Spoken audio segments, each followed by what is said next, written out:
ప్రియమిత్రులారా, మంచి మాటలు అంటే సూక్తులతో కూడిన మంచి మాటలు మూడో భాగం ఈరోజు. తప్పు చేసి సిగ్గుపడని వారిని సంస్కరించటం ఎవరి తరం కాదు, ఎవరి వల్ల కాదు. మిత్రులారా, ప్రశంసలకు మరీ ఎక్కువగా పొంగిపోవడం అంటే విమర్శ నిన్ను అంత తీవ్రంగా బాధ పెడుతుందని అర్థం. చేసిన చెడ్డ పనులకే కాదు, చేయని మంచి పనులను కూడా మనం సంజాయిషి ఇచ్చుకోవాల్సిన ఆవశ్యకత ఉన్నది. ఓడిపోతామని తెలిసి కూడా అంటే ఆ క్షణంలోనూ ఉత్సాహాన్ని ప్రదర్శించేవాడే అంటే ఉత్సాహాన్ని కోల్పోని వారే నిజమైన ధైర్యవంతులు. అనంతమైన దుఃఖాన్ని చిన్న నవ్వు చెరిపివేస్తుంది. ముసలితనం అంటే శారీరక శక్తి క్షీణించడం కాదు, మనోబలం సన్నగిల్లట. మిత్రులారా, తప్పు చేశారని ప్రతి ఒక్కరిని ద్వేషిస్తూ పోతే ప్రేమించడానికి చివరకు ఎవరు మిగలరు. నిన్నటి కంటే నేడు నీ వివేకం పెరగకపోతే నీ జీవితంలో ఓ రోజు వ్యర్థమైందని తెలుసుకో. సోమరులకు అడవిలో కూడా కలప దొరకదు. గడ్డాలు పెంచుకున్నంత మాత్రాన జ్ఞానం వస్తుందనుకుంటే గొర్రెలు మేకలు అవన్నీ జ్ఞానులే అని తెలుసుకో. మనసులో అశాంతి ఉంటే ప్రతి విషయం గందరగోళంగా అనిపిస్తుంది. మనం త్వరగా నిద్ర లేచినంత మాత్రాన సూర్యుడు ముందుగా ఉదయించడు కదా మిత్రులారా. కేవలం ఊహలతోనే కాలం గడిపితే ప్రయోజనం ఉండదు. నారు పోసినట్లు ఊహించుకున్నంత మాత్రాన పంట పండదు కదా. సర్దుకుపోవడం తెలిసిన మనిషి ఎలా జీవించాలో తెలిసిన వాడే. మల్లెకి మంచి గ్రంథానికి ప్రచారం అవసరం లేదు, వాటి సువాసనలే వాటికి ప్రచారం తెచ్చి పెడతాయి. చింతకు చితికి తేడా సున్నా. చితి నిర్జీవులకు కాలిస్తే చింత సజీవులను దహించి వేస్తుంది. నయం కాని వ్యాధి కన్నా మరణం మిన్న. అంటే దుష్టులతో స్నేహం కన్నా, ఒంటరితనం, యోగ్యత లేని పొగడ్తల కన్నా నింద మేలైనవని దీని అర్థం. మిత్రులారా, విడవకుండా ప్రయత్నం చేసే వారిని చూసి ఓటమి భయపడుతుంది. పానకములో మునిగిన గరిటెకు తీపి తెలియనట్లే జ్ఞానుల మధ్య ఉన్న మూర్ఖుడు ఏమీ నేర్చుకోడు కూడా. విజయానికి ఇచ్చేది సామర్థ్యం, దాన్ని నిలుపగలిగే నడవడిక అని గుర్తెరుగు. విజయం అంటే ఆశించిన దాన్ని సాధించటం కాదు, సాధించవలసిన దాన్ని ఆశించటం. మరి తీయగా అంటే మంచిగా ఉంటే మనల్ని అంటే నన్ను ఎవరికైనా సరే మింగేస్తారు. మరి చేటుగా అంటే చెడ్డగా ఉంటే గుమ్మేస్తారు. అంటే ఈ కలికాలంలో అలా ఉంటారని అర్థం. దుర్మార్గునితో స్నేహము మంచిది కాదు, అలా అని విరోధం కూడా మంచిది కాదు. పాము ప్రేమగా కాటేసినా లేదా కసిగా కాటేసినా ప్రమాదమే కదా మిత్రులారా. అమ్మ ప్రేమకు ప్రతిరూపం. పరిలంగా కాపాడుకో. ఆమెను శాశ్వతంగా పోగొట్టుకున్నప్పుడు కానీ ఆ లోటు ఎంత దుర్భరమో తెలియదు మిత్రులారా. ఇతరుల తప్పులను ఎంచడంతోనే నిరంతరం మునిగి తేలేవారు తమలోని లోపాలను గుర్తించలేరు. వైఫల్యం నిరాశకు కారణం కాకూడదు, ప్రతి ప్రేరణకు పునాది కావాలి మిత్రులారా. శత్రువులను వదులుకోవాలంటే వాళ్ళను స్నేహితులుగా చేసుకోవటం కన్నా మంచి మార్గం లేదు. కళ్ళు లేని వారికి అద్దం ఉపయోగపడనట్లే ఆలోచన లేని వారికి ఏ శాస్త్రం సహకారి కాలేదు. సహనం అంటే ఎప్పుడూ రగిలిపోవడమే కాదు, వైఫల్యాన్ని నిబ్బరంగా తీసుకొని మళ్ళీ ప్రయత్నించటం కూడా. తన తండ్రి మార్గమే సరైనదని ఒక వ్యక్తి తెలుసుకునే నాటికి అతని మార్గం తప్పని భావించే కొడుకు ఉంటాడు మిత్రులారా. గొప్ప మేధస్సు నలుగురు నడిచిన దారిలో నడవదు, ఇంతవరకు ఎవరు ఆవిష్కరించని దారుల్ని వెతుకుంటుంది. అంటే కొత్త మార్గాన్ని అన్వేషించుకుంటుందని అర్థం. 100 మాటలు చెప్పటం కంటే ఒక మంచి పని చేసి చూపటమే మేలు. స్వేచ్ఛ విలువైనది, దాన్ని మితంగా లెక్క ప్రకారం అవసరమైనంత వరకే వాడుకోవాలి. మనిషికి నిజమైన ఆనందం లభించేది అతని ఆలోచనల్లోనే. ఒక దీపానికి వేలాది జ్యోతులను వెలిగించిన దాని కాంతి ఏమాత్రం తగ్గనట్లే ఎదుటి వారితో సంతోషాన్ని పంచుకుంటే మనలో తరిగేది ఏమీ ఉండదని ప్రతి ఒక్కరు గుర్తించుకోవాలి మిత్రులారా. జీవితంలో అన్ని కోల్పోయినా భవిష్యత్తు మాత్రం మిగిలే ఉంటుంది. దాన్ని జాగ్రత్తగా నిర్మించుకోవాలి. నిరక్షరాస్యత మన దేశాన్ని పట్టి పీడిస్తున్న మహమ్మారి. దాన్ని మనమందరం ఎంత త్వరగా తరిమేస్తే అంత మంచిది. మనిషి వ్యక్తిత్వాన్ని వృత్తిలో కాకుండా అతని ప్రవృత్తిని బట్టి అంచనా వేయాలి. ఎదుటి మనిషిని అర్థం చేసుకోవాలంటే నీకు క్షమించే గుణం ఉండాలి.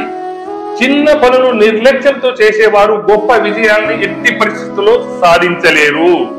మూర్ఖులు సుఖం ఎక్కడ ఉందో అని ఎదురు చూస్తూ ఉంటారు. కానీ వివేకవంతులు అంటే జ్ఞానులు తమ దగ్గరున్న దానిలో ఆనందంగా జీవిస్తారు. ఆత్మ గౌరవాన్ని చంపుకొని బతకడం అన్నిటికంటే హీనమైనది. ఉత్తమ జీవితానికి మార్గం విజ్ఞానం, ప్రేరణ, ప్రేమ. విద్య, వివేకం, పరిజ్ఞానం బావిలో నీళ్లు లాంటిది. అవి తరగని నిధులు, వాడుతున్న కొద్ది ఊరుతూనే ఉంటాయి మిత్రులారా. మానవత్వాన్ని మించింది ఈ లోకంలో ఏది లేదు. మానవత్వం ఒక సముద్రం వంటిది. అందులో 2 చుక్కలు మలినం అంటే విషం కలిసినంత మాత్రాన సముద్రం అంతా చెడిపోదు కదా మిత్రమా. నిజమైన స్నేహితుడు మనసు విప్పి మాట్లాడతాడు, చక్కని సలహా ఇస్తాడు, కష్టాల్లో ఆదుకుంటాడు. పొరపాటు సహజమంటూ ప్రతిసారి ఉపేక్షిస్తే అది అలవాటుగా మారే ప్రమాదం ఉంది. మీ హృదయంలో ఒక్కసారి అసూయకి తావిచ్చావంటే అది మీకు తెలియకుండా పెరిగి మిమ్మల్ని కృంగతీస్తుంది. కనుక అసూయకు దూరంగా ఉండండి మిత్రులారా. స్వేచ్ఛ విలువైనది. దాన్ని మితంగా లెక్క ప్రకారం అవసరమైనంత వరకే వాడుకోవాలి. జీవితం అనే యుద్ధంలో గెలవడానికి ధైర్యాన్ని మించిన ఆయుధం లేదు. జీవితంలో భయపడవలసిన, బాధపడవలసిన విషయం ఏదీ లేదు. దాన్ని అర్థం చేసుకోవడమే కష్టం. నేను హింసను ఎవరికి బోధించను. ఎంత కష్టంలో ఉన్నప్పుడైనా సరే తప్పు చేయకుండా ఎవరి ముందు తలదించను. ఒక పని కష్టమని మనం దాన్ని చేయడానికి మనం భయపడతాం కనుక ఆ పని కష్టమనిపిస్తుంది.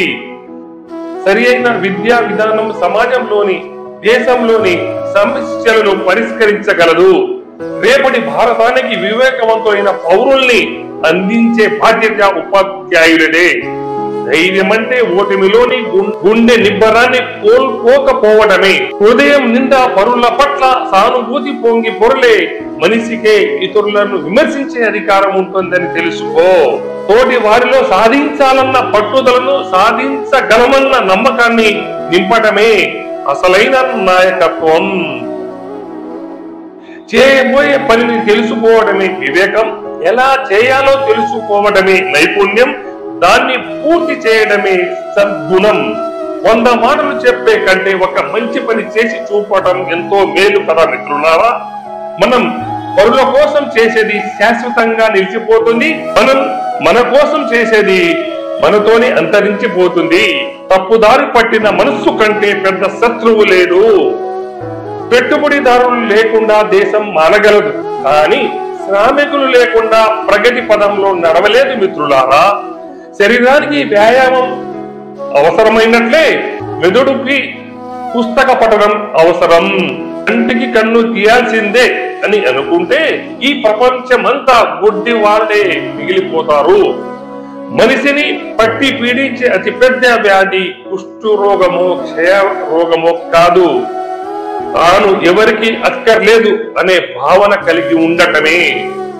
అధర్మాన్ని, నీతి నియమాలను మరిచినప్పుడే ఓటమి ఎదురవుతుంది. మేధావికి ఉండే ప్రధాన లక్షణం విజ్ఞత, కొత్త విషయాలను తెలుసుకోవాలని ఆసక్తి. తక్కువ మాట్లాడేవారు తెలివిగలవారు. మనస్సును నియంత్రిస్తే సంతోషం దానంతట అదే మన దరికి చేరుతుంది. బల ప్రయోగం ద్వారా కాక అవగాహనతోనే శాంతిని సాధించగలం. విద్య, వివేకం బావిలోని నీళ్ల లాంటివి. వాటిని వాడిన కొద్దీ ఊరుతూనే ఉంటాయి. అందరూ సలహాలు స్వీకరిస్తారు, కానీ విజ్ఞను మాత్రమే వాటిని సద్వినియోగం చేసుకుంటారు మిత్రులారా. బలం అనేది శాశ్వతమైనది కాదు, అది దృఢ చిత్తం నుండి వస్తుంది. ఒక్కోసారి చిన్న నిర్లక్ష్యమే జీవితాన్ని నాశనం చేస్తుంది. పొగడ్త 3 కాళ్ళ కుర్చీ లాంటిది. విర్రవీగి కూర్చుంటే వెనక్కి తూలే ప్రమాదం ఉంది మిత్రులారా. ధైర్యంగా కార్యాచరణ ఉపకరించే వారికి విజయం లభిస్తుంది. పర్యవసానాల గురించి ఆలోచించే వారికి మిగిలేది అపజయమే, శూన్యమే.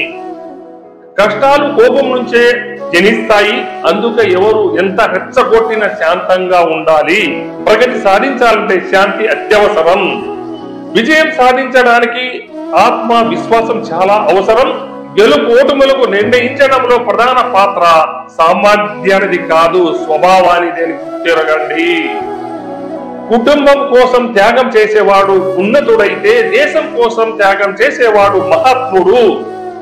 స్వతంత్ర్యం అంటే బానిసత్వం నుంచి విడుదల కాదు, కుల సాంఘిక అసమానతలను తొలగించడం, మత వైషమ్యాలను నశింపజేయటమే. మంచి దేశాన్ని నిర్మించాలంటే ముందు మంచి పౌరులను తయారు చేయాలి. ఒక మనిషి గురించి మనకు ముందుగా చెప్పేవి ఆ మనసు ఇతరుల్లో కాదు, అతని వేషధారణే. అధర్మము లేని వ్యక్తి తెడ్డు లేని పడవ వంటి వాడు. సమయాన్ని సద్వినియోగం చేసుకొని మనిషికి అది దొరకనే దొరకదు. ఉత్తములు ఇతరులకు ఉపకారం చేసేటప్పుడు కూడా ఎంతో వినయంగా, ఎంతో విధేయతతో నడుచుకుంటారు.